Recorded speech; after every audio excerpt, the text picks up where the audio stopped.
ಸರಿ, ಭಾನುಪ್ರಕಾಶ್ ಶರ್ಮಾ ಅವರೇ ನಮಸ್ಕಾರ. ನಮಸ್ಕಾರ ಸರ್. ಏನಾಯ್ತು ಭಾನುಪ್ರಕಾಶ್ ಶರ್ಮಾ ಅವರೇ ಬೆಳಗ್ಗೆ? ಹ್ಞೂ ಸರ್, ಕುಂಭಮೇಳ ಸ್ನಾನ ಪ್ರಾರಂಭ ಆಯಿತು.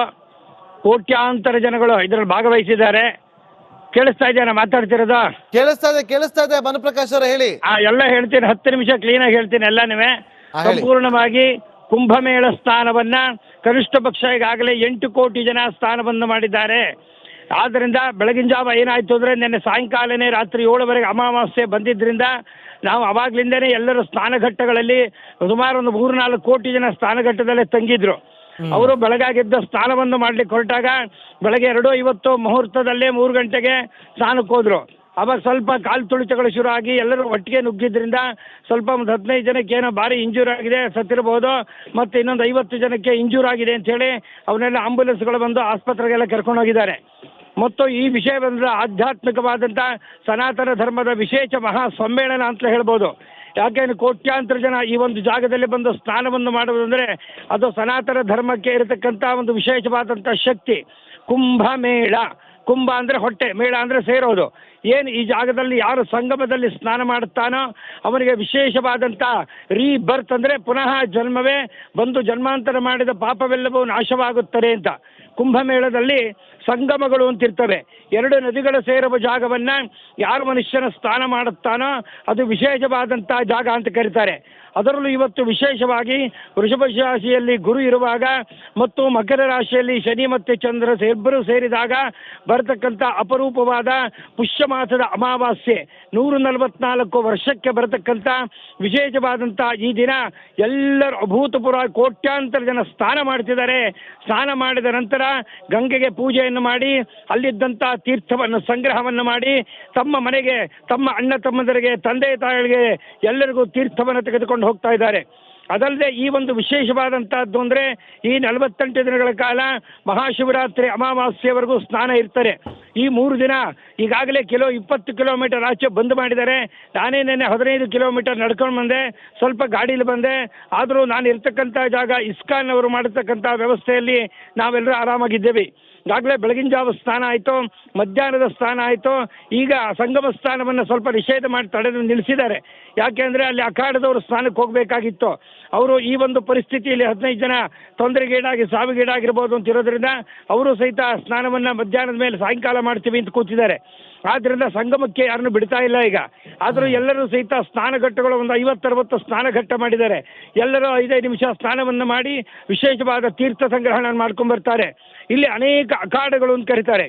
ಅಖಾಡ ಅಂದರೆ ಆದಿಶಂಕರಾಚಾರ್ಯರು ಎಲ್ಲರನ್ನು ಒಗ್ಗೂಡಿಸುವ ಸಲುವಾಗಿ ಭಾರತ ದೇಶದ ಕನ್ಯಾಕುಮಾರಿಯಿಂದ ಕಾಶ್ಮೀರದವರೆಗೆ, ಪೂರಿ ಜಗನ್ನಾಥದಿಂದ ದ್ವಾರಕವರೆಗೆ ಯಾರ್ಯಾರು ಸನಾತನ ಧರ್ಮಗಳಿದ್ದಾರೋ ಅವರೆಲ್ಲ ತಮ್ಮ ತಮ್ಮ ಇಷ್ಟ ದೇವತಾ ಉಪಾಸನೆಯನ್ನು ಮಾಡುವುದರಿಂದ ಷಣ್ಮತ ಸ್ಥಾಪನಾಚಾರ್ಯ ಅಂತ ಕರೆದು ಅವರು ಅದರಲ್ಲಿ 6 ಮತಗಳನ್ನು ಸ್ಥಾಪನೆ ಮಾಡ್ತಾರೆ.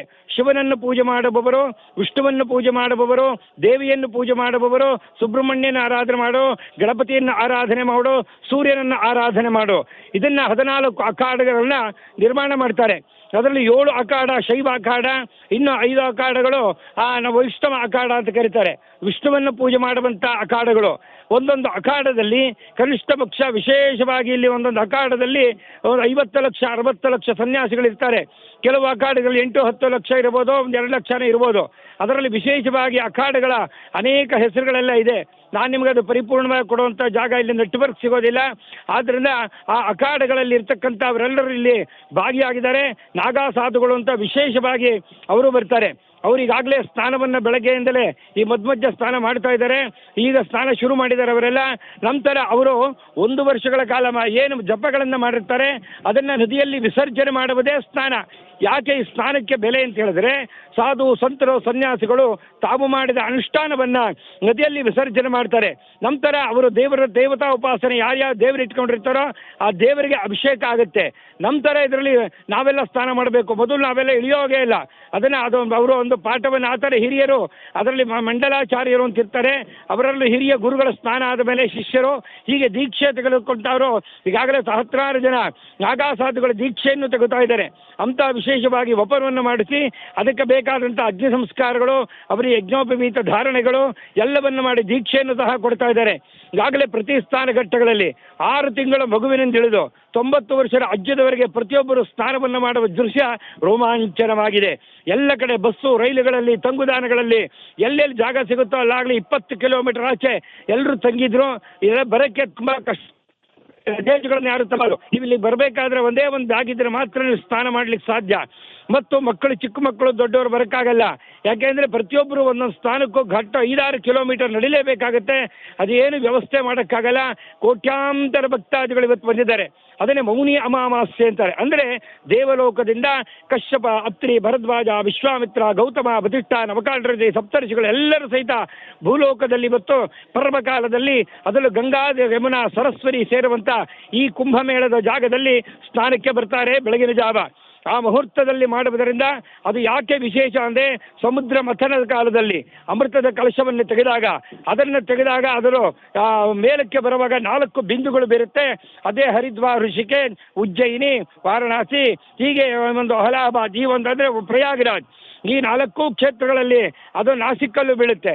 ಅಂತ ಒಂದು ವಿಶೇಷವಾಗಿ ಈ ಒಂದು 4 ವರ್ಷಗಳಿಗೆ ಕುಂಭಮೇಳ, ಮಹಾಕುಂಭಮೇಳ, ಅರ್ಧ ಕುಂಭಮೇಳ ಅಂತೇಳಿ ಮಾಡ್ತಾರೆ.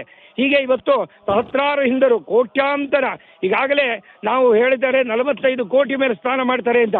ಇವತ್ತೇ ಒಂದೇ ದಿವಸ 12 ಕೋಟಿಗೂ ಮಿಗಿಲಾಗಿ ಜನರು, ನಾನು ಬೆಳಗ್ಗೆಯಿಂದ ಅಲ್ಲೇ ಕೂತ್ಕೊಂಡು ನೋಡ್ತಾ ಇದ್ದೀನಿ.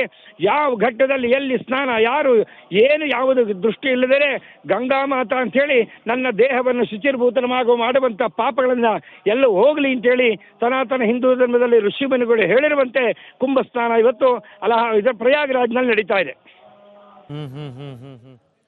ಈಗ ಹೇಗಿದೆ ಅಲ್ಲಿ ಪರಿಸ್ಥಿತಿ ಭಾನುಪ್ರಕಾಶ್ ಶರ್ಮಾ ಅವರೇ? ಜನಗಳೆಲ್ಲ ವಿಸ್ತಾರವಾಗಿದ್ದಾರೆ. ಆಗಲೇ ಸ್ನಾನ ಮಾಡಿ 3-4 ಕೋಟಿ ಜನ ಜಾಗ ಖಾಲಿ ಮಾಡಿಬಿಟ್ಟಿದ್ದಾರೆ.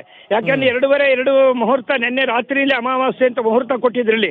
ನಿನ್ನೆ ರಾತ್ರಿ 7:50ಕ್ಕೆ ಅಮಾವಾಸ್ಯೆ ಹುಟ್ಟಿತ್ತಲ್ಲಿ, ಪಿಂಗಳ ನಾಮ ಸಂವತ್ಸರ ಅಂತ ಕರೀತಾರೆ. ಹಾಗೆ ಈ ಒಂದು ಕ್ಷೇತ್ರಕ್ಕೆ ಬೇರೆ ವಿಧವಾದ ಅವ್ರದೇ ಒಂದು ಸಂಕಲ್ಪಗಳೆಲ್ಲ ಇದೆ.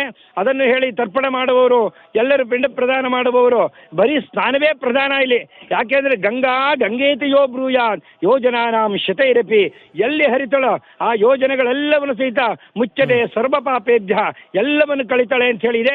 ಆದ್ರಿಂದ ಅಂತ ಗಂಗಾದೇವಿಯನ್ನೆಲ್ಲರೂ ಎಂತ ಕೋಲ್ಡ್ ಇತ್ತು ಅಂದ್ರೆ ತುಂಬಾ ಭಯಂಕರವಾದ ಚಳಿ ಇದೆ.